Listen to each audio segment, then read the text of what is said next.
चकासते चित्स्वभावाय भावाय सर्वभावान्तरक्षिते सर्वभावान्तरक्षिते.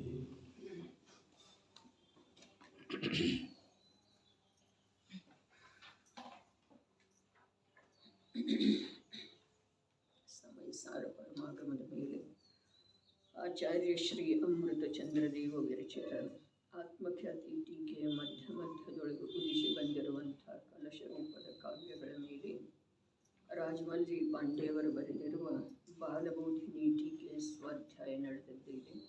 ನಿರ್ಜರಾಧಿಕಾರದ 4ನೇ ಕಲಶಿದರೆ ಸಮ್ಯಕ್ ದೃಷ್ಟಿರ್ಭವತಿ ನಿಯತಂ ಜ್ಞಾನವೈರಾಗ್ಯಶಕ್ತಿಃ ಸ್ವಂ ವಸ್ತುತ್ವಂ ಕಲಯಿತುಮಯಂ ಸ್ವಾನ್ಯರೂಪಾಪ್ತಿಮುಖ್ಯಾ ಯಸ್ಮಾತ್ ಜ್ಞಾತ್ವಾ ವ್ಯತಿಕರಮಿದಂ ತತ್ವತಃ ಸ್ವಂ ಪರಂ ಚ ಸ್ವಸ್ಮಿನ್ನಾಸ್ತೆ ವಿರಮತಿ ಪರಾತ್ ಸರ್ವತೋ ರಾಗಯೋಗಾತ್. ಅರ್ಥ: ಸಮ್ಯಕ್ ದೃಷ್ಟಿ ನಿಯತಂ ಜ್ಞಾನ ವೈರಾಗ್ಯ ಶಕ್ತಿ ಭವತಿ. ಸಮ್ಯಕ್ ದೃಷ್ಟಿ ದ್ರವ್ಯ ರೂಪದಿಂದ ಮಿಥ್ಯಾತ್ವ ಕರ್ಮವು ಉಪಶಮವಾಗಿದೆ.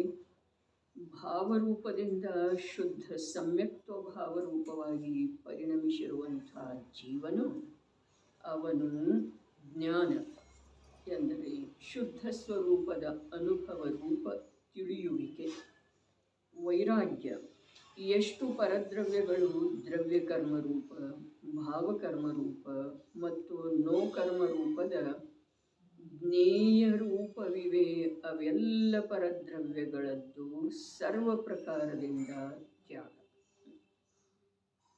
ವೈರಾಗ್ಯದ ಅರ್ಥ ಏನು ಮಾಡಿದ್ರಿ? ಎಷ್ಟು ಪರದ್ರವ್ಯ ಅದಾವಲ್ಲ, ದ್ರವ್ಯ ಕರ್ಮ ರೂಪ ಇರಲಿ, ಭಾವಕರ್ಮ ರೂಪ ಇರಲಿ, ನೋಕರ್ಮ ರೂಪ ಇರಲಿ, ಅವೇನದವು ಜ್ಞೇಯ ಅದವ್ರೆ. ಬಹಳ ಅದ್ಭುತ ಮಾತು. ಜ್ಞೇಯ ರೂಪವಿವೆ, ಅವೆಲ್ಲ ಪರದ್ರವ್ಯಗಳದ್ದು ಸರ್ವ ಪ್ರಕಾರದಿಂದ ತ್ಯಾಗ. ವೈರಾಗ್ಯ ಅಂದ್ರೆ ತ್ಯಾಗಿದೆ. ಈ ಹಿಂದಿನ ಕಲಶದೊಳಗ ವೈರಾಗ್ಯ ಬಲಾತ್ ಅಂತ ಹೇಳಿದ್ರಲ್ಲ, ವಿರಾಗತೆಯ ಬಲದಿಂದ ಸಾಮರ್ಥ್ಯ ಜೀವದಲ್ಲೇ ಯಾವುದರದಾದರೂ ಇದೆ ಮೋಕ್ಷ ಮಾರ್ಗದೊಳಗೆ ಅಂತಂದ್ರೆ ಅದು ಕರ್ಮದ ಉಪಶಮದ್ದಲ್ಲ. ಶರೀರದೊಳಗೆ ತಪಸ್ಸು ಮಾಡುವಂಥ ಸಾಮರ್ಥ್ಯದ ಅಲ್ಲ. ಹಾಗಾದರೆ ಯಾವುದರದಿದೆ? ವೈರಾಗ್ಯದ್ದರೆ. ಮೋಕ್ಷ ಮಾರ್ಗದಲ್ಲಿ ನಿರಂತರ ಗಮನ ಮಾಡಬೇಕಾದ್ರೆ, ಉತ್ತರೋತ್ತರ ಮುಂದೆ ಸಾಗಬೇಕಾದ್ರೆ, ಮೋಕ್ಷದ ಸಮೀಪ ಸಾಗಬೇಕಾದ್ರೆ ಬಲ ಬೇಕಲ್ಲ. ಬಲ ಯಾವುದರ್ದ? ಶರೀರದೊಳಗೆ ತಪಸ್ಸು ಮಾಡುವಂಥ ಬಲ ಇದ್ರೆ ಮೋಕ್ಷದ ಸಮೀಪ ಸಾಗುತ್ತಾನೆ. ಹೀಗೆ ಮಾತಿಲ್ಲ. ಕರ್ಮಗಳ ನಿರ್ಜರಿಸಿ ಹೋದು ಅಂತಂದ್ರೆ ಮೋಕ್ಷದ ಸಮೀಪ ಸಾಗುತ್ತಾನೆ. ಹೀಗೂ ಮಾತಿಲ್ಲ. ಮಾತೆಯಾಗಿದೆ, ಬಸ್ ಅವನು ಎಲ್ಲಿದ್ದಾನೋ ಅಲ್ಲೇ ಇದ್ದಾನೆ. ಕರ್ಮಗಳ ಕಡೆಗೆ ನೋಡ್ತಾ ಇಲ್ಲ, ಶರೀರದ ಅವಸ್ಥೆಯನ್ನು ಬಯಸ್ತಾ ಇಲ್ಲ. ತಪಸ್ಸು ಮಾಡುವ ಸಲುವಾಗಿ ಶರೀರ ಸಾಮರ್ಥ್ಯವನ್ನು ಬಯಸ್ತಾ ಇಲ್ಲ. ತಪಸ್ಸು ಆತ್ಮಂದು ಇದೆ, ಮೋಕ್ಷ ಆತ್ಮನಿಗಾಗೋದಿದೆ. ಆ ಮೋಕ್ಷ ಆಗುವುದರಲ್ಲಿ ಬಾಧಕ ಆತ್ಮನ ದುರ್ಬಲತೆ ಇದೆ. ಆ ದುರ್ಬಲತೆ ಏನ? ಪರಪದಾರ್ಥದ ಕಡೆಗೆ ನೋಡುವುದೇ ದುರ್ಬಲತೆ ಇದೆ. ಪರದ ಅಪೇಕ್ಷೆ ಮಾಡುವುದೇ ದುರ್ಬಲತೆ ಇದೆ. ಬಹಳ ವಿಲಕ್ಷಣವಾದಂಥ, ಲೋಕದಿಂದ ಅತ್ಯಂತ ಭಿನ್ನವಾದಂಥ ಮಾತು ಜೈನಾಚಾರ್ಯರ ಸುಖದ ಸಲುವಾಗಿ ಹೇಳಿದ್ದಾರೆ. ಜೀವರುಗಳ ಸುಖದ ಸಲುವಾಗಿ. ದೇಹ ಸಹಿತ ಇರುವ ಅವಸ್ಥೆಯಲ್ಲಿ ಸುಖ ಹೇಗಾದೀತು ಅನ್ನೋ ಮಾತನ್ನು ಅವರು ಹೇಳಲಿಲ್ಲ. ಯಾಕೆ ಹೇಳಲಿಲ್ಲರಿ? ಸ್ವಲ್ಪ ಹೇಳ್ಬಹುದಾಗಿತ್ತಲ್ಲ. ಅದನ್ನು ಹೇಳಲಿ ಅವರ ಜೀವದ ಸುಖದ ಮಾತ. ಆದರೆ ಶರೀರದಿಂದ ಸಹಿತ ಇರುವ ವೇಳೆದೊಳಗನ ಸ್ವಲ್ಪ ಸುಖಿ ಆಗುವಂಥದ್ದು ಏನಾರೇ ಹೇಳಬೇಕಾಗಿತ್ತಲ್ಲ. ಸರ್ವಜ್ಞ ಪ್ರಭು ಹೇಳಬೇಕಾಗಿತ್ತಲ್ಲ ಎಲ್ಲವನ್ನೂ ತಿಳಿಯುವಂಥವ್ರು. ಯಾಕೆ ಹೇಳಲಿಲ್ಲ? ದೇಹದಿಂದ ಸಹಿತ ಇರುವ ಯಾವ ಭಾವ ಅಥವಾ ಪರಿಣಮನ ಇದೆಯಲ್ಲ ಅದರೊಳಗೆ ಸುಖ ಇಲ್ಲವೇ ಇಲ್ಲ. ಇನ್ನು ಮತ್ತು ಅದರಲ್ಲೇ ಸುಖಿ ಹೇಗಾಗೋದ? ದೇಹ ರೂಪದಿಂದ ಪರಿಣಮನ ಮಾಡುವಂಥ ಜೀವ, ನಾನು ದೇಹ ರೂಪ ಇದ್ದೇನೆ, ನಾನು ದೇಹವೇ ಇದ್ದೇನೆ, ನಾನು ಮನುಷ್ಯ ಇದ್ದೇನೆ, ನಾನು ಸ್ತ್ರೀ ಇದ್ದೇನೆ, ನಾನು ಪುರುಷ ಇದ್ದೇನೆ, ನಾನು ಬಾಲಕ ಇದ್ದೇನೆ, ನಾನು ವೃದ್ಧ ಇದ್ದೇನೆ ಅನ್ನುವ ರೂಪದ ಯಾವ ಪರಿಣಮನ ಜೀವನ ಜ್ಞಾನ ಶ್ರದ್ಧೆ ಅನುಭೂತಿಯೊಳಗಿದೆಯಲ್ಲ ಅದುವೇ ಮೂಲ ದುಃಖ ಇದೆ. ಇನ್ನು ಆ ಪರಿಣತಿಯೊಳಗ ಏನು ಮಾಡಿದ್ರೆ ಸುಖ ಆಗಬಹುದ್ರಿ? ಆ ಪರಿಣತಿನೇ ಮೂಲ ದುಃಖ ರೂಪ ಇದೆ ಅಂದ ಮೇಲೆ ಆ ಪರಿಣತಿಗೆ ಯಾವುದರದ ಸಹಾಯದಿಂದ ಸುಖ ಆಗೋ ಸಾಧ್ಯತೆ ಇದೆ? ಇದ ಲೋಕದ ಜನರಿಗೆ ಲೋಕದ ರೀತಿ ನೀತಿ ವ್ಯವಹಾರದಲ್ಲಿ ಒಂದಾಗಿ ಹೋಗಿರುವಂಥ ಜೀವರುಗಳಿಗೆ ಎಂದೂ ತಿಳಿದು ಬರೋದು ಸಾಧ್ಯ. ಏನಿದೆ ಮಾತ? ಬಲ ನೋಡ್ರಿ, ಮೋಕ್ಷ ಮಾರ್ಗನ್ರಿ ಅಥವಾ ಸುಖದ ಮಾರ್ಗನ್ರಿ ಅಥವಾ ಸುಖಿ ಆಗುವ ಸಲುವಾಗಿ ಏನು ಬೇಕು? ಬಲ ಬೇಕಲ್ಲ. ಯಾವುದರದ ಬಲ? ವೈರಾಗ್ಯದ ಬಲ ರೀ. ವೈರಾಗ್ಯ ಅಂದ್ರೆ ಏನು? ತ್ಯಾಗ. ಯಾವುದರದ ತ್ಯಾಗ? ಪರದ್ರವ್ಯ ಮಾತ್ರದ. ಪರದ್ರವ್ಯ ಯಾವ್ಯಾವು? ದ್ರವ್ಯ ಕರ್ಮ, ಭಾವಕರ್ಮ, ನೋಕರ್ಮ. ಏನಿದೆ ರೀ? ದ್ರವ್ಯ ಕರ್ಮ, ಪರದ್ರವ್ಯ ಇದೆ, ಇದೇನಲ್ಲ ಭಾವಕರ್ಮ. ಭಾವಕರ್ಮ ಏನಿದೆ?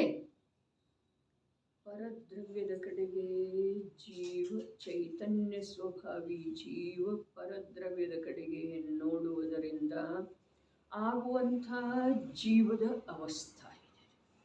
ಅರ್ಥಾತ್ ಅದು ಏನಾಯಿತು? ಪರದ್ರವ್ಯನ.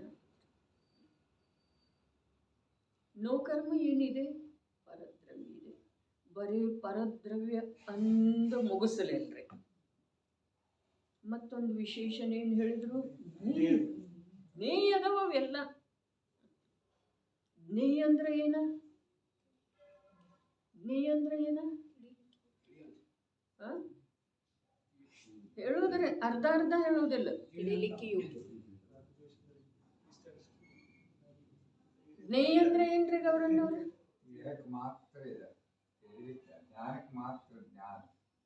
ಜ್ಞೇಯ ಅಂದ್ರೆ ಏನ್ರ? ತಿಳಿಯುವುದಕ್ಕೆ ತಿಳಿದು ಬರುವಂಥವಿದಾವ. ನೀನೇನು ತಿಳಿಯೋದಿದೆ? ನಿನಗದನ್ನು ತಿಳಿಯೋದ್ರಿಂದ ಏನು ಲಾಭ ಇದೆ? ಅವು ತಿಳಿದು ಬರ್ತಾ ಇದ್ದಾವೆ. ಎಲ್ಲಾರದು ಉತ್ತರ ಸಮಾನ. ಅದರ ಜ್ಞೇಯ ಶಬ್ದದ ಶಾಬ್ದಿಕ ಅರ್ಥನೇ ಇದೆಯಲ್ಲ, ತಿಳಿದು ಬರುವಂಥದ್ದು. ತಿಳಿಲಿಕ್ಕೆ ಯೋಗ್ಯ ಅನ್ನೋದಲ್ರೇ. ನ್ಯಾಯಕ್ಕಂದ್ರೆ ನಾನು ತಿಳಿಯುವಂಥ ಇದ್ದೇನೆ ಅನ್ನೋದು ಅರ್ಥ ಶಾಬ್ದಿಕರಿ. ಜ್ಞೇಯ ಶಬ್ದದ ಶಾಬ್ದಿಕ ಅರ್ಥನೇ ಇದೆ ತಿಳಿದು ಬರುವಂಥದ್ದು. ಅರೇ, ತಿಳಿದು ಬರುವಂಥದ್ದು ಅದರ ಸ್ವಭಾವ ಇದ್ದ ನಂತರ ತಿಳಿದು ಬರೋದನ್ನಲ್ಲ. ಸ್ವಭಾವದ ಅಭಾವ. ಇದರ ಸಲುವಾಗಿ ಭೂಮಿಕಾ ಹೇಳಿರ್ತಾರೆ ಏನ? ಯಾವ ದ್ರವ್ಯದ ಯಾವ ಸ್ವಭಾವ ಇದೆಯೋ ಅದರದ ಸರ್ವಥಾ ಅಭಾವ ಎಂದೂ ಆಗುವುದಿಲ್ಲ. ಹಾಗಾದ್ರೆ ಪರದ್ರವ್ಯ ಯಾವ? ದ್ರವ್ಯ ಕರ್ಮ, ಭಾವಕರ್ಮ, ನೋಕರ್ಮ. ನನಗೆ ಯಾವುದರ ಸಂಬಂಧಿಸಿದ್ದು ಇದೆಯಲ್ಲ ಅದಕ್ಕಷ್ಟ ನಾನು ವಿಚಾರ ಮಾಡೋದಿದೆಯಲ್ಲ ಅದರದಷ್ಟೇ. ನನಗೆ ಸಂಬಂಧ ಯಾವುದರದಿದೆ? ದ್ರವ್ಯ ಕರ್ಮ, ಭಾವಕರ್ಮ, ನೋಕರ್ಮ. ಅವೇನದವ್ರೆ? ಅವು ಜ್ಞೇಯ. ಜ್ಞೇಯ ಇರುವುದರೊಳಗೆ ನಿನ್ನ ಅಪರಾಧ ಏನಾಗಬೇಕಾಗಿದೆ, ನಿನ್ನ ಕರ್ತವ್ಯ ಏನಾಗಬೇಕಾಗಿದೆ, ಅವು ಸ್ವಯಂ ಜ್ಞೇಯದವು. ಅವು ಸ್ವಯಂ ಜ್ಞೇಯದವು. ಅವು ಜ್ಞೇಯ ಇರುವುದರಿಂದ ಅವ ನಿನ್ನ ಜ್ಞಾನದೊಳಗೆ ತಿಳಿದು ಬರದೇ ಉಳಿಲಿಕ್ಕೆ ಸಾಧ್ಯನೇ ಇಲ್ಲ. ಶರೀರ ತಿಳಿದು ಬರೋದೇನಿಲ್ಲ, ಕರ್ಮ ತಿಳಿದು ಬರೋದೇನಿಲ್ಲ. ಎಲ್ಲಿ ತಿಳಿದು ಬರ್ತಾ ಇದೆ? ಕರ್ಮ ಎಲ್ಲಿ ತಿಳಿದು ಬರ್ತಾ ಇದೆ? ಅರೆ, ಇದು ಜ್ಞಾನಿಗಳ ಮಾತಿದೆ, ಇದು ಸಾಧಕನ ಮಾತಿದೆ, ಇದು ಜ್ಞಾನಿ ಸಾಧಕನ ಬಲದ ಮಾತು ಇದೆ ರೀ, ಸಾಮರ್ಥ್ಯದ ಮಾತು ಇದೆ. ಕರ್ಮ ಎಲ್ಲಿ ತಿಳಿದು ಬರ್ತಿದೆ? ಅರೆ, ಕರ್ಮ ಭಾವಕರ್ಮ ರೂಪ ಜ್ಞೇಯ ಯಾವುದು ತನ್ನ ಪರ್ಯಾಯ ಇದೆಯೋ ಆ ಪರ್ಯಾಯದ ಮೂಲಕ ದ್ರವ್ಯ ಕರ್ಮದ ಸಿದ್ಧಿ ಆಗ್ತಿದೆ. ಭಾವ ಕರ್ಮ ಜೀವದಲ್ಲಿ ಯಾವ ಕಾರಣದಿಂದ ಆಗ್ತಿದೆ ರೀ? ರಾಗದ್ವೇಷ ಮೋಹಾದಿ ಭಾವಗಳ ಅಥವಾ ಜೀವದ ರಾಗದ್ವೇಷ ಮೋಹ ರೂಪದ ಪರಿಣಮನ ಯಾವ ಕಾರಣದಿಂದ ಆಗ್ತಿದೆ? ದ್ರವ್ಯ ಕರ್ಮದ ಕಾರಣದಿಂದ. ತಾನಾಗೆ ಆಗುವುದಿಲ್ರಿ, ತಾನಾಗೆ ಆಗುವುದಿಲ್ಲ. ದ್ರವ್ಯ ಕರ್ಮದ ಕಾರಣ. ಜೀವ ಜ್ಞಾನ ದರ್ಶನ ಸ್ವಭಾವಿ, ಅವ್ರ ರಾಗದ್ವೇಷ ಮೋಹ ರೂಪ ಯಾಕಾಗ್ತಾನ್ರಿ? ಯಾಕಾಗ್ತಾನ? ದ್ರವ್ಯ ಕರ್ಮದ ಕಾರಣದಿಂದ. ಇದು ಜಿನಾಗಮದೊಳಗೊಂದು ಅತ್ಯಂತ ಪ್ರಬಲವಾದಂಥ ವಿಭಾಗ ಇದೆ ರೀ. ಜ್ಞಾನದರ್ಶನ ಸ್ವಭಾವಿಯಾದಂಥ ಜೀವ, ಸುಖ ಸ್ವರೂಪಿಯಾದಂಥ ಜೀವ ಮೋಹರಾಗದ್ವೇಷ ರೂಪದಿಂದ ಯಾಕೆ ಪರಿಣಮಿಸ್ತಾನೆ? ದುಃಖದ ಅನುಭವ ಯಾಕೆ ಮಾಡ್ತಾನೆ? ಒಂದು ಪ್ರಬಲವಾದಂಥ ಕಾರಣ ಇದೆ ಜಿನಾಗಮದೊಳಗ, ದ್ರವ್ಯ ಕರ್ಮದ ಉದಯ. ಒಪ್ಪಬೇಕೆನ್ಬೇಡ್ರಿ? ಸಮಯ ಸಾರ ಇದೆ ಅಲ್ಲ, ಸಮಯ ಸಾರದೊಳಗೆ ಕರ್ಮದ ಮಾತು ಎಲ್ಲಿ ಬರ್ತಿದೆ? ಅರೆ, ಕರ್ಮದ ಮಾತು ಎಲ್ಲಿ ಭಾವಕರ್ಮ ಬರ್ತಿದೆ ಅಲ್ಲಿ ದ್ರವ್ಯ ಕರ್ಮದ ಮಾತು ಇದೇನರಿ. ಎಲ್ಲಿ ಕರ್ಮರಹಿತ ಜ್ಞಾತಾ ಸ್ವಭಾವದ ಮಾತಿದೆ ಅಲ್ಲಿ ಏನೂ ಇಲ್ರಿ. ಇದನ್ನೇ ದೃಷ್ಟಿಯ ನಿರ್ಮಲತೆ ಅನ್ನೋದು ಇದೆ ರೀ. ಇದಕ್ಕೇ ದೃಷ್ಟಿಯ ನಿರ್ಮಲತೆ ಬೇಕ್ರಿ, ಇದನ್ನು ನೋಡುವ ಸಲುವಾಗಿ. ಅರೆ ರೇ, ಯಾವಾಗ ಜೀವ, ಸಾಧಕ ಜೀವ ತನ್ನನ್ನ ರಾಗರೂಪವಾಗಿ ನೋಡ್ತಾನೋ ಆ ವೇಳೆದೊಳಗೆ, ಈಗ 2 ಶ್ಲೋಕದೊಳಗೆ ಬಂತಲ್ರಿ, ಏನು ಬಂತು? ಇವೆಲ್ಲ ಕರ್ಮದಿಂದ ಆಗಿರುವಂಥವದವು. ಯಾವ ಕರ್ಮದ ಮಾತು ತಂದಿದಾರ್ರಿ. ನಿರ್ಜರೆ ಆಗೋದಿದೆಯಲ್ಲ, ಯಾವುದರದ ನಿರ್ಜರೆ ಆಗೋದಿದೆ? ಅನಾದಿ ಕಾಲದಿಂದ ಸತ್ತಾದೊಳಗೆ ಯಾವುದ ಸ್ಥಿತಿ ಧಾರಣ ಮಾಡಿ ಬಿದ್ದುಕೊಂಡಿದೆಯಲ್ಲ ಅದರದ್ದು ನಿರ್ಜರೆ ಆಗೋದಿದೆ. 2 ಕಲಶದೊಳಗೆ ಏನು ಹೇಳಿದ್ರು? ಶರೀರ ಮತ್ತು ಪಂಚೇಂದ್ರಿಯ ವಿಷಯ ಇವು ಕರ್ಮದಿಂದ ಆಗಿರುವಂಥವದವು. ಹೀಗೆ ವಿಷಯ ಯಾವುದನ್ನೋ ಯಾವುದರ ಜೊತೆಗೋ ತುಲನಾ ಮಾಡೋದು ಇರುವುದಿಲ್ಲ, ಬಿಡೋದಿರುವುದಿಲ್ಲ. ಮೂಲ ವಿಷಯ ಗ್ರಹಣ ಮಾಡೋದಿದೆ. ಕರ್ಮ ಇದೆ ಏನಿಲ್ಲ. ಕರ್ಮ ಇಲ್ದಿದ್ರೆ ಜೀವನಿಗೆ ರಾಗ ಆಗ್ಲಿಕ್ಕೆ ಕಾರಣ ಯಾವುದು ಅಂತೇಳಿ ಯಾರು ಬೇಕಾದವ್ರು ಹೇಳ್ತಾರೆ. ಜೀವನಿಗೆ ರಾಗದ್ವೇಷಾದಿ ವಿಕಾರ ಆಗೋದಕ್ಕೆ ಕಾರಣ ಯಾರ? ಜೀವನ. ಹಾಗಾದ್ರೆ ಕರ್ಮ ಮಾಡಿಸ್ತಿದೆ ಅಂತ ಹೇಳಿ ಇದರ ಅರ್ಥ ಅಲ್ಲ. ದ್ರವ್ಯ ಕರ್ಮ ಜೀವನಿಗೆ ರಾಗದ್ವೇಷ ಮೋಹ ಪರಿಣಾಮಗಳನ್ನ ಮಾಡಿಸ್ತಿದೆ ಒತ್ತಾಯಪೂರ್ವಕವಾಗಿ. ಹೀಗೆ ಅದರದ ಅರ್ಥ ಇಲ್ಲ. ಹಾಗಾದ್ರೆ ಹೇಗ? ಅರೆ, ಜೀವ ಎಲ್ಲಿಯವರೆಗೆ ತನ್ನ ತ್ರಿಕಾಲ ಅಸ್ಪೃಷ್ಟ ಜ್ಞಾನದರ್ಶನ ಸ್ವಭಾವವನ್ನು ತಿಳಿಯುವುದಿಲ್ಲ ಅಲ್ಲಿಯವರೆಗೆ ಜೀವದ ಮೇಲೆ ಕರ್ಮದ್ದನ ಅಧಿಕಾರ ಇದೆ. 2 ಅದವ್ರೆ, ಒಂದು ಕರ್ಮ ಫಲಚೇತನ, ಒಂದು ಕರ್ಮ ಚೇತನ. ಕರ್ಮ ಮಾಡ್ತಾನ ಬಹಳ ಕಮ್ಮಿ ಸಮಯ ರೀ, ಆದ್ರೆ ಕರ್ಮ ಭೋಗಿಸೋದು ಬಹಳ ಅಧಿಕ ಸಮಯ. ಕರ್ಮ ಮಾಡ್ತಾನೆ ಯಾವಾಗ ಮಾಡ್ತಾನೆ? ತ್ರಸ ಅವಸ್ಥೆಯೊಳಗೆ ಮಾತ್ರ ಮಾಡ್ತಾನೆ. ಬರೀ ಕರ್ಮ ಮಾಡ್ತಾನೆ ಭೋಗಿಸ್ತಿರ್ತಾನೆ ಅಲ್ಲಿವ್ರಿ. ಎಷ್ಟು ಮಾಡ್ತಾನೋ ಮತ್ತೆ ಎಷ್ಟು ಭೋಗಿಸ್ತಾನ್ರಿ? ಸಮಾನಲ್ಲ, ಮಾಡೋದು ಬಹಳ ಕಮ್ಮಿ ಬಬಿತ, ಬಹಳ ಕಮ್ಮಿ. ಈಗ ಮನುಷ್ಯನ ಜೀವನದ ಸ್ವಲ್ಪ ಅಧ್ಯಯನ ಮಾಡೋದು ತಮ್ಮಲ್ಲೇ ತಾವು, ತಮ್ಮ ಪರಿಚಯದವರ್ದ ಕರ್ಮ ಅರ್ಥಾತ್ ಈ ಭವದಲ್ಲಿ, ಈ ಮನುಷ್ಯ ಭವದಲ್ಲಿ ಅತ್ಯಂತ ಬುದ್ಧಿವಂತರಲ್ಲಿ, ಮಂದ ಬುದ್ಧಿಯಲ್ಲಿ ಏನೇ ಇರಲಿ, ಮನುಷ್ಯ ಕರ್ತೃತ್ವ ಭಾವ ರೂಪದಿಂದ ಎಷ್ಟು ಪರಿಣಮಿಸ್ತಾನೆ? ಮತ್ತು ಕರ್ಮದ ಫಲವನ್ನು ಎಷ್ಟು ಅಸಹಾಯತೆಯಿಂದ ಭೋಗಿಸ್ತಾನೆ. ಬಾಲ್ಯಕಾಲಂತೂ ಎಲ್ಲ ಅಸಹಾಯತೆಯಿಂದ ಭೋಗಿಸೋದನ್ನೇ ಇದೀರಿ.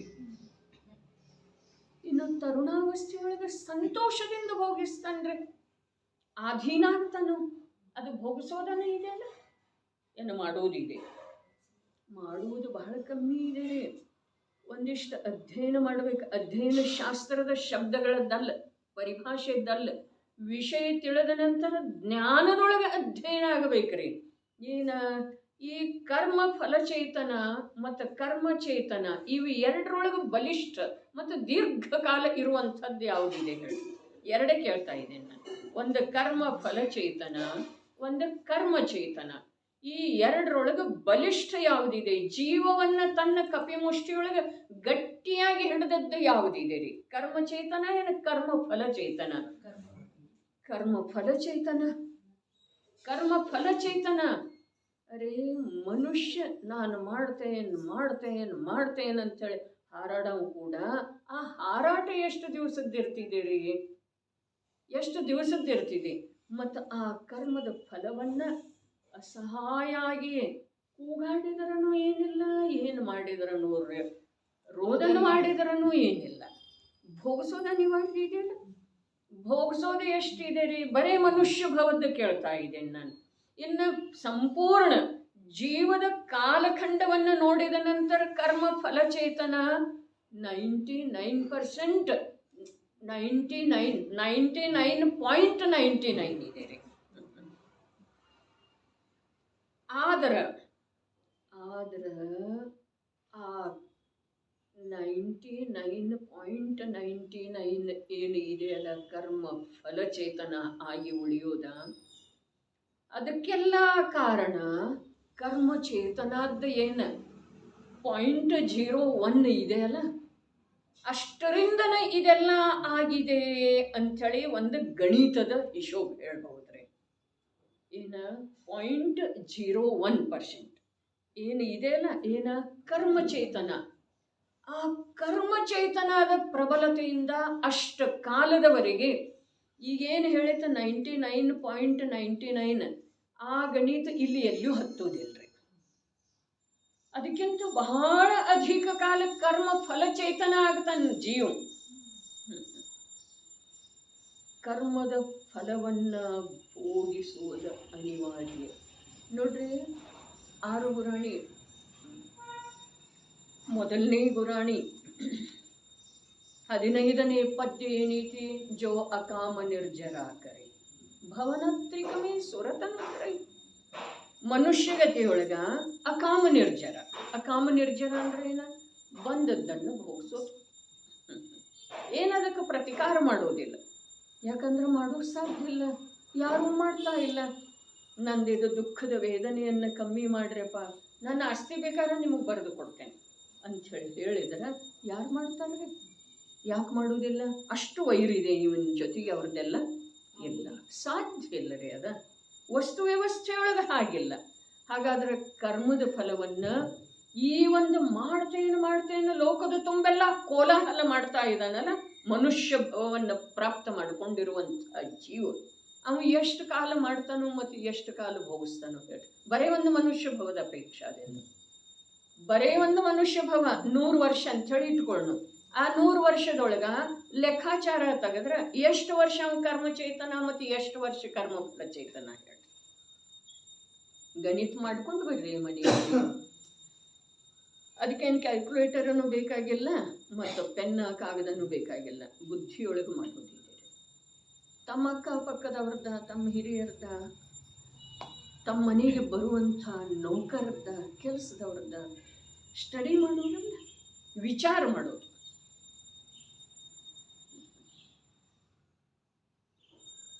ಒಂದು ಮನುಷ್ಯ ಜೀವನ ಉಳಿದದ್ದು ಎಲ್ಲ ಬಿಡ್ರಿ. ಅರೇ ಅಸಹಾಯಿಯಾಗಿ ಜೀವ ಒಂದು ಸಮಯದೊಳಗ ಅನಂತ ದುಃಖದ ಅನುಭವ ಮಾಡ್ತಾನೆ. ಅದೆಲ್ಲ ಕರ್ಮ ಫಲಚೇತನ ಇದೆ. ಇನ್ನು ಜ್ಞಾನ ಚೇತನ ಇದೆ ಅಲ್ಲ, ಅದು ಈ ಕರ್ಮ ಚೇತನದ ಅನಂತ ಗುಣಿತ ಕಾಲ ಇದೆ. ಆದ್ರೆ ಈಗ ಒಂದು ಸ್ವಲ್ಪ ಲಕ್ಷ್ಯ ಇಡೋದು, ಬಹುಶಃ ಹಿಂದೆ ಬಂದಿದೆ ವಿಷಯ ಅಥವಾ ಇಲ್ಲ ಗೊತ್ತಿಲ್ಲ, ಈಗ ಲಕ್ಷ್ಯ ಇಡೋದು. ಕರ್ಮ ಫಲಚೇತನ ಏನೀಗ ಸಾಮಾನ್ಯ ಗಣಿತ ಹೇಳ್ತಲ್ಲ, 99.99 ಏನಿದೆ ಕರ್ಮ ಫಲಚೇತನ, 0.01% ಏನಿದೆ ಅದು ಕರ್ಮಚೇತನ. ಆ ಕರ್ಮಚೇತನದ ಫಲ ಕರ್ಮ ಫಲಚೇತನ ಇದೆಯೋ ಅಥವಾ ಆ ಕರ್ಮಚೇತನದಿಂದ ಜ್ಞಾನಚೇತನ ಆಗೋದಿದೆ ರೀ. ಸಮಯಸಾರದ ಪರಿಶಿಷ್ಟಕ್ಕೆ ಇಳಿದರೆ ಕರ್ತೃತ್ವ ಶಕ್ತಿ ಇದೆ ಅಲ್ಲ, ಅಲ್ಲಿ ಅಕರ್ತೃತ್ವನೂ ಶಕ್ತಿ ಇದೆ ರೀ, ಅಭೋಕ್ತೃತ್ವನೂ ಶಕ್ತಿ ಇದೆ, ಕರ್ತೃತ್ವ ಶಕ್ತಿನೂ ಇದೆ, ಭೋಕ್ತೃತ್ವ ಶಕ್ತಿನೂ ಇದೆ. ಅಕರ್ತೃತ್ವ ಮತ್ತು ಅಭೋಕ್ತೃತ್ವ ಯಾವುದಕ್ಕೆ ಸಂಬಂಧಿಸಿದ ಹಾಗೆ ಇದೆ? ಅಕರ್ತೃತ್ವ ಶಕ್ತಿ ಅಭೋಕ್ತೃತ್ವ ಶಕ್ತಿ ಯಾವುದಕ್ಕೆ ಸಂಬಂಧಿಸಿದ ಹಾಗೆ ಇದೆ? ಪರದ, ಅರ್ಥಾತ್ ಯಾವುದರ ಜೊತೆಗೆ ಸಂಬಂಧನೇ ಇಲ್ಲ ಅದರದ್ದು ಜೊತೆಗೆ ಅದ. ಪರದ ಜೊತೆಗೆ ಜೀವನ ಸಂಬಂಧನೇ ಇಲ್ಲಲ್ಲ. ಹಾಗಾದ್ರೆ ಪರಕ್ಕೆ ಸಂಬಂಧಿಸಿದ ಹಾಗೆ ಜೀವ ಏನೂ ಮಾಡೋದು ಸಾಧ್ಯ ಇಲ್ಲ, ಇದಕ್ಕೇನು ಬುದ್ಧಿ ಅಧಿಕ ಖರ್ಚು ಮಾಡುವ ಅವಶ್ಯಕತೆ ಇಲ್ಲ. ಹಾಗಾದ್ರೆ ಕರ್ತೃತ್ವ ಶಕ್ತಿ ಇದೆ ಅಲ್ಲ, ಆ ಕರ್ತೃತ್ವ ಶಕ್ತಿ ಎಲ್ಲಿ ಏನು ಮಾಡ್ತಿದೆ? ಕರ್ತೃತ್ವ ಶಕ್ತಿ ಎಲ್ಲಿ ಏನು ಮಾಡ್ತಿದೆ? ಶುದ್ಧ ಶುದ್ಧ ಶುದ್ಧ ಸ್ವಭಾವದ ಸ್ವೀಕಾರ ಮಾಡಿ, ಶುದ್ಧ ಸ್ವಭಾವದ ರಚನೆ ಮಾಡಿ, ಶುದ್ಧ ಸ್ವಭಾವದ ಜನ್ಮ ಹುಟ್ಟು ಹಾಕಿ, ಶುದ್ಧ ಸ್ವಭಾವದ ಅನುಭವ ಮಾಡಿ, ಶುದ್ಧ ಸ್ವಭಾವದೊಳಗೆ ಅನಂತ ಕಾಲ ಉಳಿತಿದೆ. ಇದು ಕರ್ತೃತ್ವ ಶಕ್ತಿಯ ಕಾರ್ಯ ಇದೆ. ಹಾಗಾದರೆ ಈಗ ಹೇಳ್ರೆ 0.01% ಏನು ಕರ್ತೃತ್ವ ಇದೆ ಅಲ್ಲ, ಈಗ ಲೆಕ್ಕಾಚಾರ ತೆಗೆದೆವು. ಈಗ 3 ನಮಗೆ ಮಾಡಲಿಕ್ಕೆ ಬೇಕಿರಲೇ, 99.99 ರೀ, ಅದೇನ ಕರ್ಮ ಫಲ ಚೇತನ. 00.01 ಅದೇನಿದೆ ಕರ್ಮ ಚೇತನ. ಆಮೇಲೆ ಇನ್ನೊಂದಿದೆ ಅದು 100%, ಅದು ಜ್ಞಾನ ಚೇತನ. ಇದು ಮಧ್ಯದೊಳಗೆ ಇದೆಯಲ್ಲ, ಇದು ಬರೋದು ಕಠಿಣ. ಯಾವುದ? ಕರ್ಮಚೇತನ ಆಗೋದು ಕಠಿಣ. ಕರ್ಮಚೇತನ ಆಗೋದು ಕಠಿಣ ನೋಡ್ರಿ. ಆಗಮದಲ್ಲಿ ಒಮ್ಮೆ ಲಕ್ಷ್ಯದೊಳಗೆ ತಗೊಳ್ಳೋದ, ಪುನಃ ಪುನಃ ಬುದ್ಧಿಯೊಳಗೆ ಇಟ್ಕೊಳ್ಳೋದ. ತಾಜಾ ಏನ? ಮುನಿರಾಜ್ अज्ञानी को समझाने के लिए असत्यार्थ जो व्यवहार कथन उसका उपदेश देते हैं. ಕರ್ಮಚೇತನದ ಮುಖ್ಯತೆ ಎಲ್ಲಿದೆ? ರಸ ಪರ್ಯಾಯದೊಳಗೆ ಮುಖ್ಯತೆ ಅಂಥೇಳಿ ಹೇಳಿದ್ದಾರೆ. ಮುಖ್ಯತೆ ಯಾವಾಗ? 2 ಇಂದ್ರಿಯದಲ್ಲಿದೆ, 3 ಇಂದ್ರಿಯದಲ್ಲಿದೆ, 4 ಇಂದ್ರಿಯದಲ್ಲಿದೆ, ಅಸಂಜ್ಞಿ 5 ಇಂದ್ರಿಯದಲ್ಲಿದೆ, ಸಂಜ್ಞಿ ಪಂಚೇಂದ್ರಿಯದಲ್ಲಿ ಹೀನ ಕುಲೋತ್ಪನ್ನ ಆದರೆ ಇದೆ. ಜೈನ ತತ್ವಜ್ಞಾನ ಶ್ರವಣಕ್ಕನ ಸಿಗಲಿಲ್ಲ, ಅಲ್ಲಿ ಇದೆ. ಕುದೇವನ ಉಪಾಸಕರಲ್ಲಿ ಇದೆ, ಕುಗುರುವಿನ ಸೇವಕರಲ್ಲಿ ಇದೆ. ಎಲ್ಲಿದೆ? ವಿಷಯ ಕಷಾಯದ ಅಧಿಕತೆಯಲ್ಲಿದೆ. ಯಾವ್ಯಾವ ಶಾಸ್ತ್ರಗಳನ್ನು ಈ ಒಂದು ಮಾತಿಗೆ ತರೋದ್ರಿ. ಪದ್ಮನಂದಿ ಆಚಾರ್ಯ ಬಂದರು, ಅಸಂಖ್ಯ ಕಲ್ಪಕಾಲಗಳು ಕಳೆದು ಹೋದ ನಂತರ ಎಂದಾದರೂ ಒಮ್ಮೆ ಸಿಗುವಂಥ ಮನುಷ್ಯ ಭವ, ಶಿಖರಲ್ಲ ಸಿಗುವಂಥ ಮನುಷ್ಯ ಭವ ಏನು ಹೇಳಿದ್ರು ಅವರ? 4 ಕಾರಣದಿಂದ ನಿರರ್ಥಕಾಗಿ ಹೋಗ್ತಿದೆ. ಅವರೇ ಏನು ಹೇಳಿದರು? ಈ ಭವದಲ್ಲಿ ನೀನು ತತ್ವವನ್ನು ತಿಳಿಯದೆ ಹೋದ್ರ ನಿನಗೆ ತತ್ವವನ್ನು ತಿಳಿಸಿಕೊಡುವುದರಲ್ಲಿ ಯಾರೂ ಸಮರ್ಥ ಇಲ್ಲಪ್ಪ. ಸರ್ವಜ್ಞ ಪ್ರಭು ಕೂಡ ಏಕೆಂದ್ರೆ ಏನು ತತ್ವ ಹೇಳವ್ರೆ? ಅಸಂಜ್ಞೀಯದವರೆಗಿನ ಜೀವರುಗಳಿಗೆ ಏನು ತತ್ವ ಹೇಳವ್ರ? ಹಾಗಾದ್ರೆ ಕರ್ಮಚೇತನ ಯಾವಾಗ ಕರ್ಮಚೇತನ? ಈಗ ನಾವೇನು ಕೂತಿದ್ದೇವಲ್ಲ ಆವಾಗ. ಈಗ ಒಂದು ವೇಳೆ ನಾವು ಕರ್ಮ ಮಾಡಿದೆವು ಅಂತಂದ್ರೆ, ಕರ್ಮ ಅಂದ್ರೆ ಏನ? ಜ್ಞಾನವರ್ಣಾದಿ. ಕರ್ಮ ಮಾಡಿದೆವು ಅಂತಂದ್ರೆ ಏನು ಕರ್ಮ? ಕಾರ್ಯ. ಏನು ಕಾರ್ಯ? ನನ್ನ ಸುಖದ ಕಾರ್ಯ, ನನ್ನ ಹಿತದ ಕಾರ್ಯ, ನನ್ನ ಕಾರ್ಯ ರೀ, ನನ್ನ ಕಾರ್ಯ. ಇದರಲ್ಲೇ ಹಿತ ಸುಖ ಎಲ್ಲ ಬರ್ತಾರೆ. ನನ್ನ ಕಾರ್ಯ ನಾನು ಮಾಡುವುದ ಅವಕಾಶ ಇಷ್ಟಿದೆ. ಎಷ್ಟ? 0.01 ಹೌದೇನಿಲ್ರಿ? 0.01 ಇಷ್ಟಿದೆ. ಈ ನಮ್ಮ ಸಂಜ್ಞಿ ಪಂಚೇಂದ್ರಿಯ, ಈ ಉತ್ತಮ ಕುಲ, ಈ ಜೈನ ಪರಂಪರೆಯೊಳಗೆ ಜನ್ಮ ತತ್ವವನ್ನು ತಿಳಿಯುವ, ಶ್ರದ್ಧೆಯಿಂದ ಆಲಿಸುವ, ಪ್ರತ್ಯಕ್ಷ ವಿರೋಧದ ಭಾವ ಇಲ್ಲ. ಆದರೆ ಈ ಸಮಯ ಎಷ್ಟಿದೆ? ಈ ಮನುಷ್ಯ ಜೀವನದೊಳಗೆ ಈ ಸಮಯ ಎಷ್ಟಿದೆ? ಈ ಪ್ರಾಪ್ತ ಮನುಷ್ಯ ಜೀವನದೊಳಗೆ ಎಷ್ಟಿದೆ? ಅದಕ್ಕೆ ನಿಯಮಸಾರದೊಳಗೆ ಹೇಳಿದ್ರು, ಒಂದು ಸಮಯದ ಕಾರ್ಯದಿಂದ ಅನಂತ ಫಲದ ಸುಖದ ಭೋಗ ಭೋಗಿಸುವಂಥ ಏಕ ಸಮಯಕ್ಕೆ ಕಮಾಯಿ ಅನಂತ ಕಾಲ ತಕ್ಕಾಯ್ ಇದು ಹೇಳಿದ್ದಾರೆ. ಹಾಗಾದ್ರೆ ಕರ್ಮ ಚೇತನ ಏನು ಮಧ್ಯದೊಳಗಿದೆಯಲ್ಲ, ಅದು ಈ ಸಮಯದಲ್ಲಿ ಮಾತ್ರ ನಮಗೆ ಅನ್ವಯಿಸ್ತಿದೆ. ಯಾರ ಸಮವಸರಣದಲ್ಲಿ ಇದ್ದಾರೆ, ಅದೇ ಸಮವಸರಣದಲ್ಲಿ ಇರೋರು ಎಲ್ಲರೂ ಆ ತತ್ವವನ್ನು ತಿಳಿತಾರೆ, ಆ ಕಾರ್ಯವನ್ನು ಮಾಡ್ತಾರೆ ಅಂತೇಳಿ ನಿಯಮ ಇಲ್ಲಲ್ಲ. ಆದ್ರೆ ಆವಾಗ ಮಾತ್ರ ಆ ಕಾರ್ಯ ಮಾಡುವ ಬಾಹ್ಯ ನಿಮಿತ್ತ ಇದೆ ರೀ ಪೂರ್ಣ ರೂಪದಿಂದ. ಯಾವಾಗ? ಸಮವಸರಣದಲ್ಲಿ ಪ್ರತ್ಯಕ್ಷ ವಿರಾಜಮಾನ ಇರೋದ, ದಿವ್ಯಧ್ವನಿ ಹೊರಡ್ತಾ ಇರೋದ, ಇದು ಪ್ರತ್ಯಕ್ಷ ಕರ್ಮಚೇತನ ಆಗುವಲ್ಲಿ ಬಾಹ್ಯ ನಿಮಿತ್ತ ಇದೆ ರೀ. ಇನ್ನು ಕರ್ಮಚೇತನ ಆದ ಅಂತಂದ್ರೆ ಅವನು 100ಕ್ಕೂ 100ರಷ್ಟು ಸುಖಿಯಾಗರೆ. ಅದರ ಫಲ ಏನಿದೆ? ಅನಂತ ಕಾಲದವರೆಗೆ ರೀ. ಅನಂತ ಕಾಲದ ವ್ಯಾಖ್ಯಾ ಏನು ಹೇಳಿದ್ದಾರೆ? ಅರೆ, ನಾವು ಅನಾದಿ ಕಾಲದಿಂದ ಸಂಸಾರದಲ್ಲಿ ಇದ್ದೇವೆ, ಈ ಮಾತಿನೊಳಗೆ ಯಾವ ಪ್ರಕಾರದ ಸಂದೇಹ ಇಲ್ಲ. ಆದ್ರೆ ಭಲೇ ಅನಂತ ಅನಂತ ಅನಂತ ಅನಂತ ಕಾಲದಿಂದ ನಾವು ಸಂಸಾರದಲ್ಲೇ ಇದ್ರನು ಕಳೆದು ಹೋಗಿರುವ ಕಾಲ ಎಷ್ಟ? ಅನಂತ ಅನಂತ ಅನಂತ ಅನಂತ ಅನಂತರೇ. ಆದ್ರೆ ಮುಂದೆ ಬರುವ ಕಾಲ ಇದರ ಅನಂತ ಗುಣಿತ ಅನಂತಿದೆ. ಕಳೆದು ಹೋಗಿರುವ ಕಾಲ ಎಷ್ಟು? ಕಮ್ಮಿ ಇಲ್ಲ, ಅದ ಅಂತನೇ ಇಲ್ಲ. ಅದಕ್ಕೆ ಅನಂತ ಅನಂತ ಅನಂತ ಅನಂತ, ಅದಕ್ಕಿಂತ ಮೊದಲ ಇದ್ದಿನ ಮತ್ತು ಇದ್ದಿನ. ಆದ್ರೆ ಅಲ್ಲೆಲ್ಲ ನಾನು ಹೇಗಿದ್ದನು?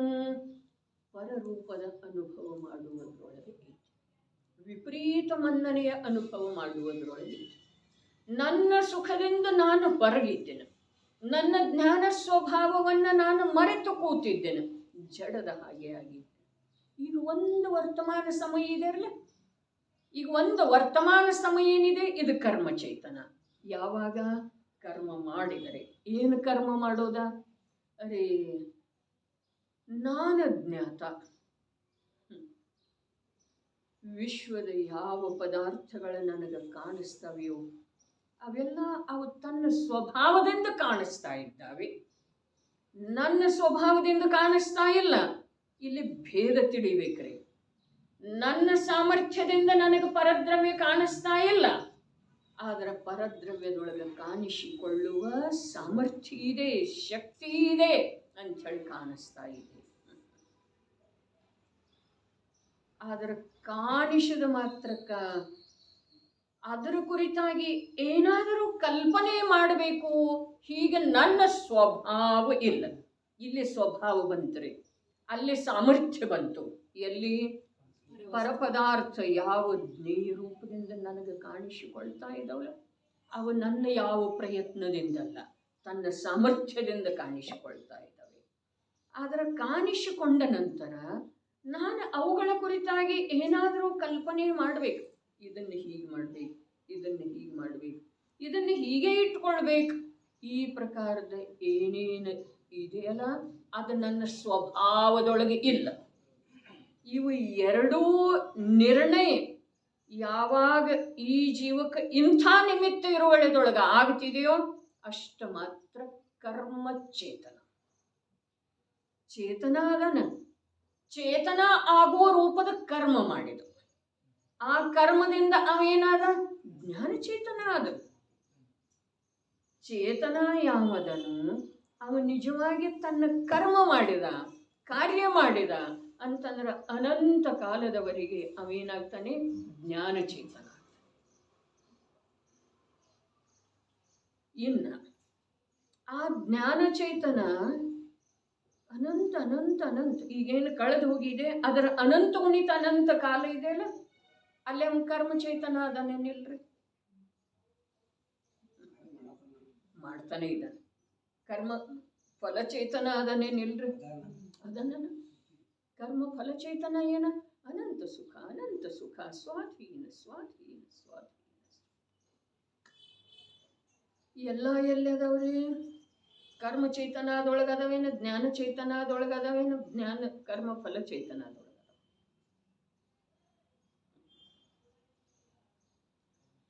ಒಂದು ಸಮಯ ಕರ್ಮ ಫಲಚೇತನದಿಂದ ಮೇಲೆ ಕಂಡು ಬಿಟ್ಟು ನೋಡೋದಿದೆ.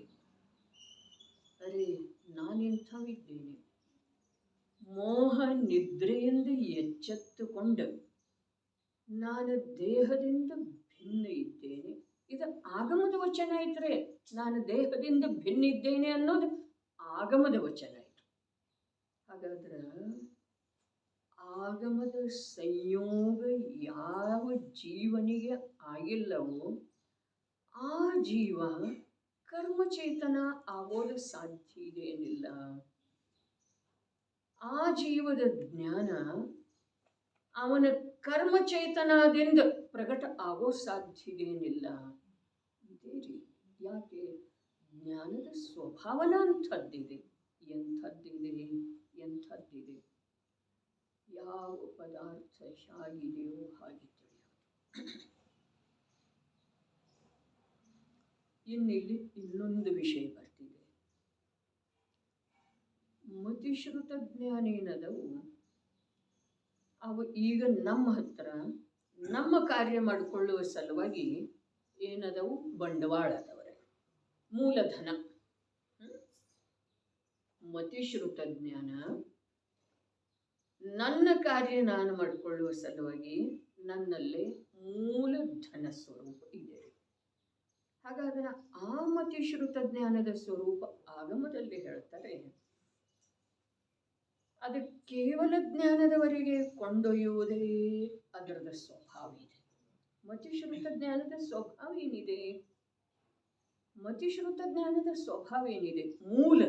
ಮೂಲ ಕೂಡ ನಿಗೋಧದಿಂದ ಜೀವ ಮೇಲೆದ್ದು ಬಂದಲ್ಲ. ಯಾವ ಆಧಾರದಿಂದ, ಯಾವ ಮೂಲಧನದಿಂದ ಮೇಲೆ ಬಂದ, ವ್ಯಾಪಾರ ಮಾಡಿ ಬಂದ ಮೇಲೆ? ಮತಿಶ್ರುತ ಜ್ಞಾನದಿಂದ. ಹಾಗಾದ್ರೆ ಅಲ್ಲಿಂದ ಯಾವುದರ ಸಲುವಾಗಿ ಬಂದವ? ಯಾವುದರ ಸಲುವಾಗಿ ಬಂದ?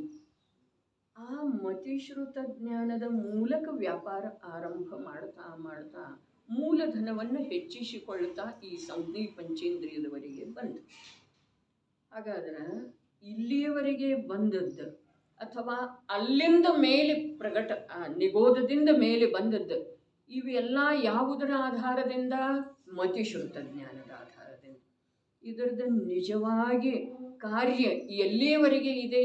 ಕೇವಲ ಜ್ಞಾನದವರೆಗೆ ತಲುಪೋದಿದೆ. ಕೇವಲ ಜ್ಞಾನದವರೆಗೆ ತಲುಪೋದಿದೆ. ಮತಿಶ್ರುತ ಜ್ಞಾನ ಯಾರದ್ದ? ಶಾಸ್ತ್ರಜ್ಞನ ಉಪದೇಶದ. ಮತಿಶ್ರುತ ಜ್ಞಾನ ಯಾವುದು? ಯಾರದ್ದು? ಜೀವದ್ದನ್ನಲ್ಲ. ಅಲ್ಲಿ ನಿಗೋಧದೊಳಗನು ಇತ್ತರಿ ಅದ. ಅರೆ ನಿಗೋಧದೊಳಗನು ಇತ್ತು, ಅದರ ಮೂಲಕವೇ ಕರ್ಮ ಮಾಡಿ ಅದು ತ್ರಸಾವಸ್ಥೆಗೆ ಬಂದರೆ ಅಲ್ಲೆಲ್ಲ ಏನಿದೆ ಅಂದ್ರೆ ನಿಗೋಧದಲ್ಲಿ ಬರೀ ಕರ್ಮ ಫಲಚೇತನ ಇತ್ತೇನೆ, ಕರ್ಮಚೇತನ ಆಯ್ತರಿ. ಕರ್ಮಚೇತನ ಆಯ್ತಂಥೇಳಿ ತ್ರಸಾವಸ್ಥೆಗೆ ಬಂದ.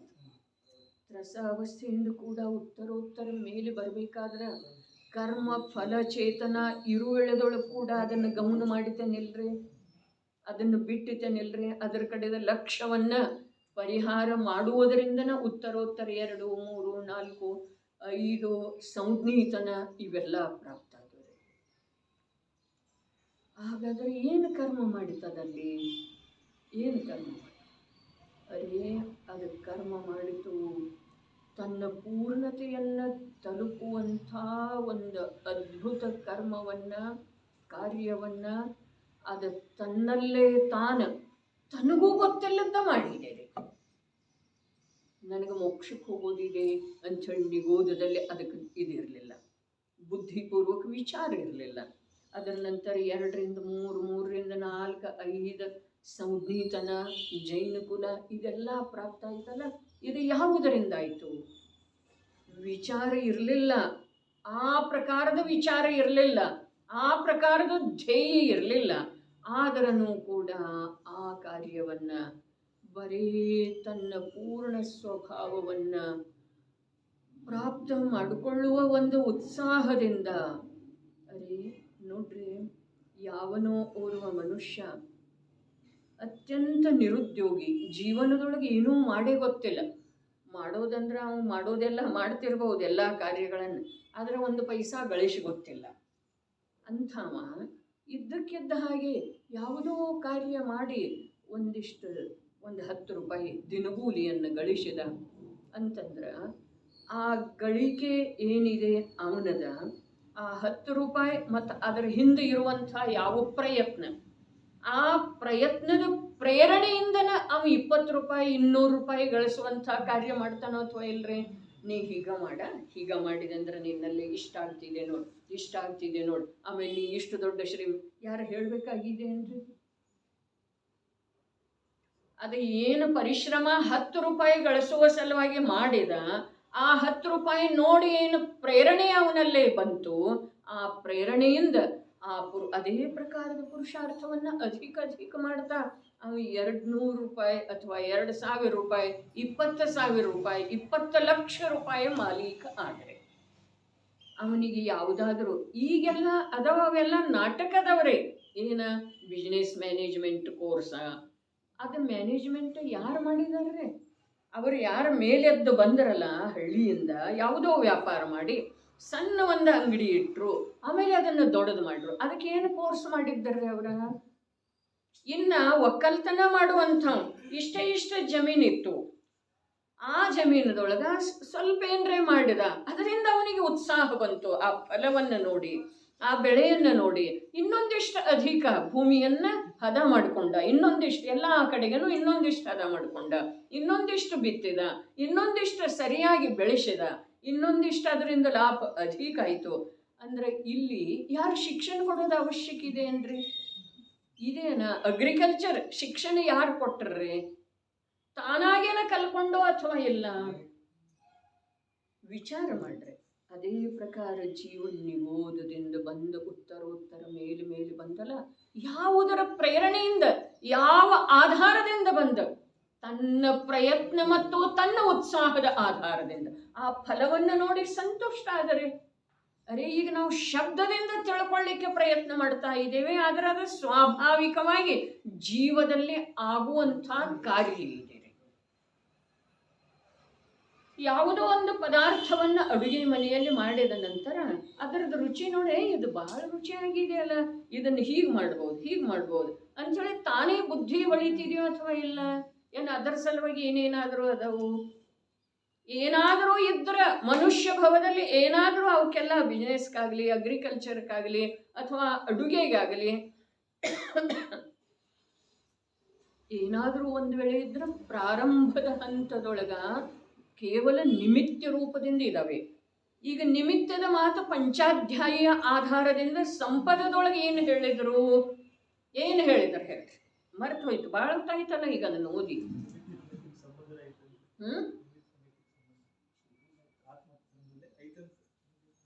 ನಿಮಿತ್ತ ಇದೆಯೋ ಅಥವಾ ಇಲ್ಲ ಇಷ್ಟು ಕೇಳಿದ ನಂತರ ಪಂಚಾಧ್ಯಾಯ ಆಧಾರ ಕೊಟ್ಟು ಏನು ಹೇಳಿದರು? ಅರೆ ಪ್ರತಿಯೊಂದು ದ್ರವ್ಯ ಪರಿಣಾಮಶೀಲ ಇರುವ ಹೇಳಿದ್ರೊಳಗೆ ನಿಮಿತ್ತ ಯಾತಕ್ಕೆ ಬೇಕು? ಅಪ್ಪಾಜಿ ಪ್ರವಚನದೊಳಗೊಮ್ಮೆ ಬಂದದ್ದಿತ್ತು, ನಾನು ಪರದ್ರವ್ಯದ ಕಾರ್ಯ ಮಾಡ್ತೇನೋ ಅನ್ನೋದು ಮಿಥ್ಯಾತ್ವ ಅಲ್ಲ, ಪರದ್ರವ್ಯದ ಕಾರ್ಯ ಮಾಡ್ತೇನೆ ಅನ್ನೋದು ಮಿಥ್ಯಾತ್ವ ಅಲ್ಲ, ಆದರೆ ಪರದ್ರವ್ಯದ ಕಾರ್ಯದೊಳಗೆ ನಿಮಿತ್ತ ಆಗ್ತೇನ ಅನ್ನೋದು ಇದೆಯಲ್ಲ, ಅದು ಮಿಥ್ಯಾತ್ವ. ನಾವು ನಿಮಿತ್ತ ಅನ್ನುವಂಥ ಶಬ್ದ ಕೇಳಿದೇವಲ್ಲ, ಅದರಿಂದ ನಾವು ಬರೀ ನಿಮಿತ್ತದೇವು ಅಂದ್ರೆ ನಿಮಿತ್ತ ಅನ್ನುವಷ್ಟರೇ ಇವನಿಗೆ ಬೇಕನ್ನರೇ ದೊಡ್ಡಸ್ತನ, ಕರ್ತೃತ್ವ ಬೇಕನ ನಿಮಿತ್ತ. ಅರೇ ನಿಮಿತ್ತ ಯಾತಕ್ಕಾಗೋದು? ಯಾವ ದ್ರವ್ಯ ನಿರಂತರ ಪರಿಣಾಮಶೀಲ ಇದೆ, ಅದಕ್ಕೆ ನಿಮಿತ್ತ ಏನು ಮಾಡೋದಿದೆ? ಮತ್ತೆ ಸ್ಪಷ್ಟೀಕರಣ ಕೊಟ್ಟರೆ ಅವರ ಜೀವ ತಿಳಿಯುವ ಸಲುವಾಗಿ ದೇಹ ನಿಮಿತ್ತಿಲ್ಲ, ದೇಹದ ಪರಿಣಮನದ ಸಲುವಾಗಿ ಜೀವ ನಿಮಿತ್ತಿಲ್ಲ. ಬೇಕೇ ಇಲ್ಲ. ಅರೆ ಈ ವಸ್ತು ವ್ಯವಸ್ಥೆಯನ್ನ ಪ್ರತಿಯೊಂದು ಪದಾರ್ಥ, ಜಡ ಇರಲಿ, ಚೇತನ ಇರಲಿ, ರೂಪಿ ಇರಲಿ, ಅರೂಪಿ ಇರಲಿ, ಸೂಕ್ಷ್ಮ ಇರಲಿ, ಸ್ಥೂಲ ಇರಲಿ, ಇನ್ನೊಂದು ಜೀವದ ಬುದ್ಧಿ ಗೋಚರ ಇರಲಿ ಅಥವಾ ಬುದ್ಧಿ ಗೋಚರ ಆಗದೇ ಇರುವಂಥದ್ದಿರಲಿ, ಎಲ್ಲಿ ಪದಾರ್ಥ ಪರಮಾಣು ಇದೆಯೋ ಅಲ್ಲಿ ಅದರದ ಪರಿಣಮನ ಇಡೀ ವಿಶ್ವದಿಂದ ನಿರಪೇಕ್ಷವಾಗಿ ನಡೀತಾ ಇದೆ. ಯಾವಾಗ ಒಪ್ಪೋದ್ರಿ ಇದು? ಈ ವಸ್ತು ವ್ಯವಸ್ಥೆ ನಾವು ಒಪ್ಪದೇ ಇರುವುದರಿಂದ ಬದಲಾವಣೆ ಮಾಡಿಕೊಳ್ಳಬಹುದೇನ್ರಿ? ಆ ವಸ್ತು ವ್ಯವಸ್ಥೆಯೊಳಗೆ ಬದಲಾವಣೆ ಯಾವನಾದರೂ ಮಹಾಪುರುಷ, ಅನಂತ ಬಲಶಾಲಿ, ಅರ್ಹಂತ, ಸರ್ವಜ್ಞ ಮಾಡಬಹುದೇನ್ರಿ? ಮಾತು ಬರ್ತಿದೆ, ಸರ್ವಜ್ಞ ಪ್ರಭುಗಳ ಅನಂತ ವೀರ್ಯವು ಪರದಲ್ಲಿ ಅಸಹಾಯವಾಗಿ ಹೋಗಿದೆ, ನಿರರ್ಥಕವಾಗಿ ಹೋಗಿದೆ. ಹಾಗಾದ್ರೆ ನಿಮಿತ್ತ ಅನ್ನುವಂಥ ಶಬ್ದದ ಯಾವ ಪ್ರಕಾರದ ಇನ್ನೊಂದಿಷ್ಟು ಸ್ಪಷ್ಟೀಕರಣ ಇವತ್ತಿನ ಸಮಯ ಸಾರದ ವಾಚನದೊಳಗೆ ಬಂತೋ ಅದನ್ನು ವಿಶೇಷ ಬುದ್ಧಿಯೊಳಗೆ ತೆಗೆದುಕೊಂಡ ಚಿಂತನೆ ಸ್ವಯಂ ಮಾಡೋದ್ರೆ ನಿಮಿತ್ತ ಇದೇನಿಲ್ಲ ಒಂದು ಇನ್ನೊಂದಕ್ಕ. ಅರೆ ಇದೆ ಅಂಥೇಳಿ ಏನು ಹೇಳೋದು? ಯಾವುದು ಸ್ವಯಂ ಪರಿಣಮನಶೀಲ ಇದೆ, ನಿರಂತರ ಪರಿಣಮನಶೀಲ ಇದೆ. ಅಲ್ಲಿಗೆ ಔಷಧಿ ನಿಮಿತ್ತ ಆಯ್ತೇನಿಲ್ಲ, ಟ್ರೀಟ್ಮೆಂಟ್ ನಿಮಿತ್ತ ಆಯ್ತೇನಿಲ್ಲ, ಬಬಿತಾ ಆಯ್ತೇನಿಲ್ಲ. ಸರಿಯಾದ ಸಮಯಕ್ಕೆ ಹೋಗ್ತೀವಲ್ಲ, ಅವರು ಸರಿಯಾಗಿ ಮಾಡ್ತಾರೆ. ಆಗ್ತಿದೇನಿಲ್ರಿ ಕೊಡ್ಚೋಡ್ ಅಂಕಲ್, ನಿಮಿತ್ತ ಇದೇನಿಲ್ಲ. ಅರೆ ಇದಕ್ಕೆ ಪರಿಣಮನ ಮಾಡುವಂಥ ಹಲ್ಲಿನೊಳಗಲ್ಲ, ಅದರಲ್ಲಿ ಅನಂತ ಪರಮಾಣು ಅದಾವ. ಇದನ್ನು ತಿಳಿದಂಥ ಜೀವ ಯಾವ ಪದಾರ್ಥದ ಕಡೆಗೆ, ಯಾವ ಕಾರಣದಿಂದ, ಯಾವ ಕಾಲದೊಳಗ ಎಷ್ಟು ನೋಡಬಹುದು ಹೇಳ್ರಿ? ಇದನ್ನು ತಿಳಿದಿರುವಂಥ ಜೀವ, ತಿಳ್ಕೊಂಡಿರುವಂಥ ಜೀವ ಯಾವ ಪರಪದಾರ್ಥದ ಕಡೆಗೆ, ಯಾವ ಕಾಲದೊಳಗ, ಯಾವ ಕಾರಣದಿಂದ, ಎಷ್ಟಂಶದಿಂದ ನೋಡಬಹುದು.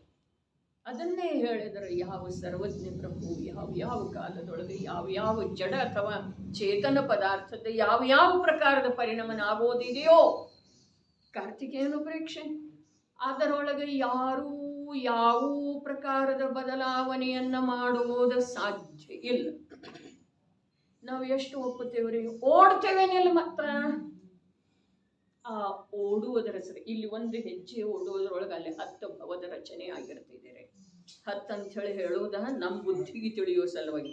ಅನಂತರೇ ಅನಂತ.